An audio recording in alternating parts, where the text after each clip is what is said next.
Cinema സംഗീതത്തിന് ഇല്ലെങ്കിൽ cinema പാട്ടുകൾക്ക് ഹരീഷിന് അധികം ഉപയോഗിച്ചിട്ടില്ല.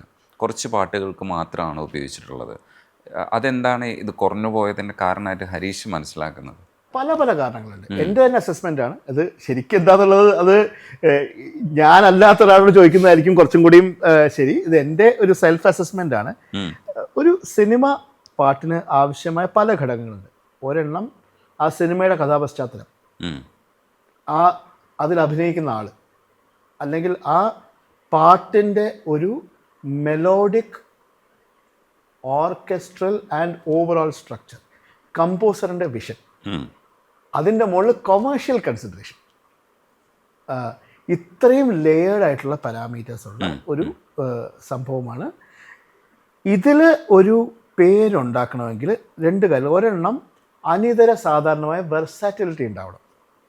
ഒരു വ്യത്യസ്തമായ ശബ്ദം, മറ്റാരെക്കാളും ക്രാഫ്റ്റ്, ഒരു എക്സെപ്ഷണലായിട്ടൊരു പാട്ട് പ്രൊജക്റ്റ് ചെയ്യാനും ഡെലിവറി ചെയ്യാനുമുള്ള മിടുക്ക്, ഒരു വലിയ ചരുവത്തിന് മൊത്തം ലക്ക്, ഇത് മൊത്തം കൂടെ കലക്കി കാടി വെള്ളം പോലെ നമ്മൾ കുടിക്കുമ്പോൾ കിട്ടുന്ന ഒരു ഔട്ട്കമാണ് ഒരു സിനിമയിലെ സക്സസ് എന്ന് പറയുന്നത്. ഇതിനകത്ത് ഏതെങ്കിലും ഒരു പാരാമീറ്റർ സൂട്ടായില്ലെങ്കിൽ നമ്മൾ അതിനകത്തില്ല, നമ്മൾ ആ ഇക്വേഷനിലില്ല. ഇപ്പം ഞാൻ തന്നെ ആലോചിച്ചിട്ട് എന്നോട് തന്നെ പറയും, ഭാഗ്യം എൻ്റെ വോയിസിലെങ്ങാനും ആ പാട്ട് വന്നിരുന്നെങ്കിൽ കരിയർ തീർന്നു പോയേനെ. അകത്തിൻ്റെ പാട്ടിൻ്റെ ഒരു റെക്കോർഡിങ് നടക്കുമ്പോൾ രാജേഷ് മുരുകേശൻ, പ്രേമത്തിൻ്റെ കമ്പോസർ, എന്നെ വെറുതെ വിളിച്ചിട്ട് ചേട്ടാ ഇവിടെ അടുത്തുണ്ടെന്ന് പറഞ്ഞൊന്ന് മൈ സ്റ്റുഡിയോ വരെ വരാൻ പറ്റുമോ എന്ന് പറഞ്ഞിട്ട്, അപ്പോൾ ഞാൻ വരാം. ഞാൻ പറഞ്ഞു അപ്പം പുള്ളിയുടെ പിസ്ത സുവാക്കിലേക്ക് ഹിറ്റായിട്ട് ഞാൻ പുള്ളിയെ അപ്പം അങ്ങനെ അറിയുന്നതാണ്. അപ്പോൾ ഞാൻ പോയപ്പം പുള്ളി ഒരു ഭയങ്കര ഹംബിളായിട്ടൊരു മനുഷ്യൻ, അവിടെ മറ്റേ ശബരീഷ് വർമ്മ അദ്ദേഹം അകത്തുണ്ട്. അപ്പോൾ എന്നോട് കയറാൻ പറഞ്ഞു. നേരെ വന്നാണ്, ചേട്ടാ ഒരു ചെറിയ സാധനം എനിക്കൊന്ന് ടെസ്റ്റ് ചെയ്യണം, ചേട്ടാ ഒന്ന് കയറ്. ഒന്നും വേറൊന്നും പറഞ്ഞിട്ടില്ല, കയറി ട്രാക്ക് ഇട്ട്. ഏതാണെന്നറിയോ പാട്ട്? ആലുവ പുഴയുടെ തീരം. ഞാനൊരു 4 മിനിറ്റ് പാടിയപ്പോൾ രാജു ചേട്ടാ വാ, ശരിയാകത്തില്ല. ഞാനത് റെക്കോർഡ് ചെയ്തിട്ടപ്പോൾ ഇതെന്തുവാ ഇത്, എൻ്റെ വോയിസിൽ ഈ പാട്ടെങ്ങാനും വന്നാൽ എനിക്ക് വന്നത് ഹിറ്റാവേണ്ട, സിനിമയും ഫ്ലോപ്പാവും, എൻ്റെ കരിയറും കൂടെ ഉള്ളതും കൂടെ അങ്ങ് ഇല്ലാതാവും. അത് കൃത്യം അത് അവസാനം എനിക്ക് തോന്നുന്നത് അത് ഒരുപാട് പേരെ കൊണ്ട് പുള്ളി അത് പാടിച്ചു നോക്കിയിട്ട് അവസാനമാണ് വിനീത് ശ്രീനിവാസൻ അദ്ദേഹത്തിൻ്റെ വോയിസിൽ ആ പാട്ട് കൾമിനേറ്റ് ആവുന്നത്. അത് കറക്റ്റ് ചോയ്സാണ്. ആ ഒരു യങ് ആയിട്ടുള്ള ഒരു വ്യക്തിയുടെ വോയിസിന്, ആ വിനീതിൻ്റെ വോയിസിന്, ആ ഒരു യൂത്ത്, ആ ഒരു പുള്ളിക്കൊരു ചെറിയ ഒരു ഓർഗാനിക് ആയിട്ടൊരു സാധനം കൊടുക്കാൻ വിനീത് ശ്രീനിവാസന് സാധിക്കും. പല പാട്ടുകളിലും പുള്ളി അത് വളരെ ലിബറലായിട്ട് ഉപയോഗിക്കും. ഒരു ട്രെയിൻഡ് സിംഗർ ഉപയോഗിക്കുന്ന ഒരു ടെക്നിക്കല്ല, പ്രൊജക്ഷൻ അല്ല പുള്ളി ഉപയോഗിക്കുന്നത്. ഒരു സിമ്പിളായിട്ടൊരു അങ്കമാലിയിലുള്ള ഒരു പയ്യൻ പെണ്ണിൻ്റെ പുറകെ നടക്കുമ്പോൾ ഒരു രാഗവും സഞ്ചാരവും സംഗതിയും ഒക്കെ ഇട്ടിട്ടാണോ പാടുന്നത്? അങ്ങനെയൊന്നും അല്ല അത് പാടേണ്ടത്. ഞാൻ പാടി വന്നപ്പോൾ എല്ലാം കൂടെ ഒരു വരി ഹാർമോണിയം വായിച്ച പോലെ ആണോ ഈ പാട്ട് പാടേണ്ടത്? അങ്ങനെയല്ല അത് പാടേണ്ടത്. അപ്പൊ ഇതൊരു എക്സാമ്പിളാണ്. ഇങ്ങനെ ഒട്ടും തന്നെ അനുയോജ്യമല്ല വോയിസ്. അതേസമയം ചിലപ്പോൾ വേറൊരു പാട്ട് ഇങ്ങനെ കേൾക്കുമ്പോഴേ ഇങ്ങേർക്ക് ഇത് എന്നെ വിളിക്കാമായിരുന്നു എന്ന് തോന്നും. ഇത് ഞാൻ പാടിയിരുന്നെങ്കിൽ കുറച്ചും കൂടിയും പാടിയത് കൊള്ളാം, പക്ഷെ വിളിച്ചെനിക്ക് തരാമായിരുന്നു, ഞാൻ ഒന്ന് പിടിച്ചിരുന്നെങ്കിൽ ചിലപ്പോൾ കുറച്ചുകൂടെ നന്നായന്, അങ്ങനെ തോന്നും. പക്ഷെ ആ പാട്ടിന് വിളിക്കില്ല. ആ പാട്ടിന് വേറെ ആരെയോ ആണ് കമ്പോസർ മനസ്സിൽ കണ്ടിട്ടുള്ളത്, അല്ലെങ്കിൽ പ്രൊഡ്യൂസർ വേറെ ആളുടെ പേര് പറഞ്ഞു, അല്ലെങ്കിൽ പടം വന്നില്ല, അല്ലെങ്കിൽ വേറെ എന്തെങ്കിലും സംസാരിച്ച്. അങ്ങനെ എനിക്ക് തോന്നുന്നത് I did not land it right.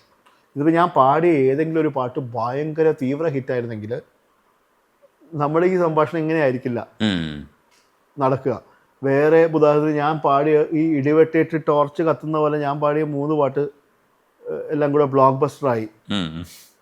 അപ്പൊ പിന്നെ ബാക്കിയെല്ലാം മാപ്പാണ്. പിന്നെ ഞാനൊരു മോശം സിംഗറാന്നുള്ള സംസാരം കുറയും, സ്വന്തമായിട്ട് പാട്ടുണ്ടാക്കി പാടണോ എന്നുള്ള സംസാരം കുറയും. കാരണം സ്വന്തമായിട്ട് പാട്ടുണ്ടാക്കി പാടണ്ട, എൻ്റെതായിട്ട് തന്നെ 3-4 പാട്ടുണ്ട്. അപ്പം ഇതൊക്കെ നമ്മൾക്ക് പറഞ്ഞിട്ടുള്ളതേ നമുക്ക് കിട്ടുള്ളൂ. ഇപ്പോൾ പിന്നെ മൂന്നാമത്തെ മോസ്റ്റ് ഇമ്പോർട്ടൻറ്റ് തിങ് എനിക്ക് പറയത്തക്ക ഒരു വ്യത്യാസമില്ല. എന്നെപ്പോലെ പാടുന്ന ഒരുപാട് ഗായകരെ എനിക്കറിയാം. എന്നേക്കാളും ഭേദപ്പെട്ട രീതിക്ക് പാടുന്ന, എന്നേക്കാളും ക്രാഫ്റ്റുള്ള കുറേയേറെ പേര് എനിക്കറിയാം. ആ എന്നേക്കാളും ക്രാഫ്റ്റുള്ള പലർക്കും ഇനിയും വർക്ക് കിട്ടിയിട്ടില്ല. എനിക്ക് കിട്ടിയ അത്രയും പോലും വർക്ക് അവർക്ക് കിട്ടിയിട്ടില്ല. അപ്പൊ ഇങ്ങനത്തെ ഒരു സാഹചര്യത്തിൽ നിൽക്കുമ്പോൾ ഞാൻ ആലോചിക്കുന്ന ഇത്രയെങ്കിലും ഒക്കെ എനിക്ക് എന്തെങ്കിലുമൊക്കെ വർക്ക് കിട്ടുന്നുണ്ട്, പ്രോഗ്രാം കിട്ടുന്നുണ്ട്, ഒരു ബാൻഡ് ഉണ്ട്. ഇപ്പൊ ഞാനൊരു 10 പാട്ട് പാടി പോസ്റ്റ് ചെയ്ത ഒരു 2 പാട്ടെങ്കിലും 10 പേര് കേൾക്കുന്നുണ്ട്. അതുകൊണ്ട് ഞാൻ തീർത്തും പരാതിയില്ലാതെ ഒന്നുകിൽ എനിക്ക് എന്തെങ്കിലും ഭയങ്കര സ്റ്റാൻഡ് ഔട്ട് ടാലൻറ്റ് ഉണ്ടായിരുന്നിരിക്കണം, ഒരു വേറെ വോയിസ്, അല്ലെങ്കിൽ ഇത് ഇങ്ങേര് പാടിയാലേ ശരിയാവും, അങ്ങനെ പറയത്തക്ക ഒരു പ്രത്യേകതയൊന്നും എൻ്റെ ശബ്ദത്തിനില്ല. അങ്ങനെ ഒരു പറയത്തക്ക ക്രാഫ്റ്റും എനിക്കില്ല. എനിക്ക് നല്ല ക്രാഫ്റ്റ് ഉണ്ട്, പക്ഷേ എൻ്റെ ക്രാഫ്റ്റുള്ള കുറേ പേരുള്ള സ്ഥിതിക്ക് എൻ്റെ ക്രാഫ്റ്റിന് വലിയ പ്രത്യേകതയൊന്നുമില്ല. പിന്നെ വേണ്ടിയിരുന്നത് ലക്കാണ്. അത് സിനിമയിലല്ല കിട്ടിയത്, മറ്റു പലയിടങ്ങളിൽ കിട്ടി. അതിന് താങ്ക് യു. സിനിമയിൽ കിട്ടിയില്ല. ഇപ്പം the time and age and place ആയാം. ഇപ്പം ഈ 2024 സെപ്റ്റംബറിൽ 44 വയസ്സായി. ഇനിയിപ്പോൾ എനിക്ക് ഇങ്ങനെ പോകുന്ന പോലെയൊക്കെ അങ്ങ് പോയാൽ മതി എന്നുള്ള ആഗ്രഹമേ ഉള്ളൂ. എനിക്ക് എൻ്റെ ഒരു 20 തൊട്ട് 30 വയസ്സിലെ സിനിമയിൽ പാടണം നല്ല ആഗ്രഹം എനിക്കുണ്ടായിരുന്നു. അവസരം കിട്ടിയില്ല എന്നുള്ള വിഷമം ഉണ്ടായിരുന്നു. ഈ പറയുന്ന ഡിജക്ഷൻ, എന്താ എന്നെ വിളിക്കാത്ത, എന്താ എനിക്കൊരു ചാൻസ് കിട്ടാത്ത, ഞാനും പാടുന്നതാണല്ലോ, ആ തോന്നലിലൂടെ കടന്നു വന്ന് ഇതാ ഇപ്പം എത്തി നിൽക്കുന്ന പോയിന്റിൽ ആബ്സല്യൂട്ട്ലി ഹാപ്പി. ഇനിയിപ്പോൾ സിനിമയിൽ പാടാൻ വിളിച്ചാൽ പോവും, പാടാൻ വിളിച്ചില്ലെങ്കിൽ നോ പ്രോബ്ലം. ഇന്ന് വരെ ഞാൻ ഒരു പാട്ട് പാടാൻ പറ്റില്ല എന്ന് ഇതുവരെ പറഞ്ഞിട്ടില്ല. എല്ലാവരും വിളിച്ചാലും ഞാൻ പോയി പാടി നോക്കിയിട്ട് ഞാൻ തന്നെ മിക്കവാറും ഒരു 4 മിനിറ്റ് കഴിയുമ്പോൾ പറയും, അല്ല സാറേ ഇതിനെക്കുറിച്ച് ബോധമുള്ള വേറെ ആരെങ്കിലും കൊണ്ട് ഇത് ചെയ്യിക്കുന്നതായിരിക്കും എനിക്ക് സാറിന് നല്ലത്. അങ്ങനെ ഇഷ്ടം പോലെ അവിടെ അങ്ങനെ ഇപ്പം സംഭവിക്കാറുണ്ട്. ചിലപ്പം അവർ പറയും, അല്ല ഹരീഷ് എനിക്ക് ഇങ്ങനെ തന്നെ മതി, ഇതാണ് ഞാൻ എക്സ്പെക്റ്റ് ചെയ്യുന്നത്.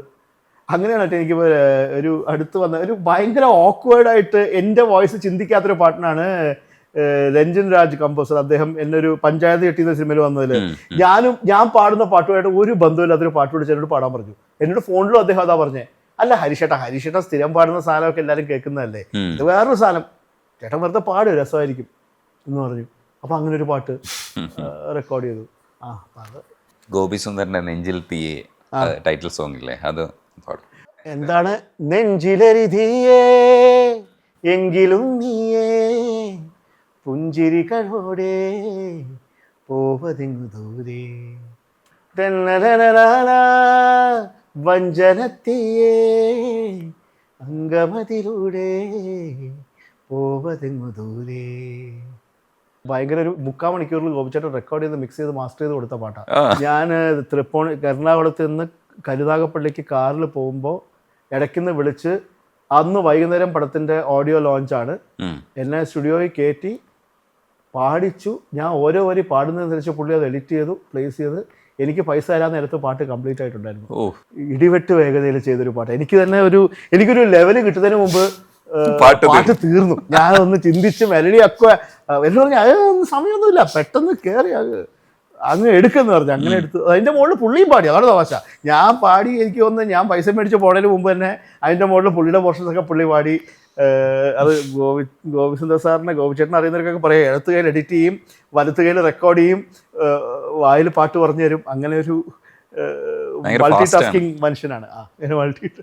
അതുകൊണ്ടാണ് ചിലർക്ക് വർക്ക് കൊടുക്കുന്നതെന്ന് സംവിധായകർ തന്നെ പറയാറുണ്ട്. എളുപ്പത്തിൽ പണി കഴിച്ചു തരും, പ്രോഡക്റ്റ് കിട്ടും. അങ്ങനെയല്ലല്ലോ, പുള്ളിക്ക് അതിന്റെ ക്രാഫ്റ്റ് ഉണ്ട്. പുള്ളി എത്ര വർഷത്തെ എക്സ്പീരിയൻസ് ആണ്. അദ്ദേഹം അത്രയും കൂടുതൽ വർഷം വർക്ക് ചെയ്ത് അദ്ദേഹം സ്വന്തം കഠിന പ്രയത്നത്തിൽ ഉണ്ടാക്കിയ ക്രാഫ്റ്റ് അദ്ദേഹം ഉപയോഗിക്കുന്നു, അത്രേ ഉള്ളൂ. ഫാസ്റ്റ് ആയിട്ട് അസൈൻ ചെയ്യുന്നു എന്നുള്ളതാണ്. ആ ക്രാഫ്റ്റ് ഒക്കെ പറയാൻ എളുപ്പമാണ്. അത്രയും ക്രാഫ്റ്റ് അക്വയർ ചെയ്യാൻ എത്ര വർഷത്തെ എക്സ്പീരിയൻസ് വേണം.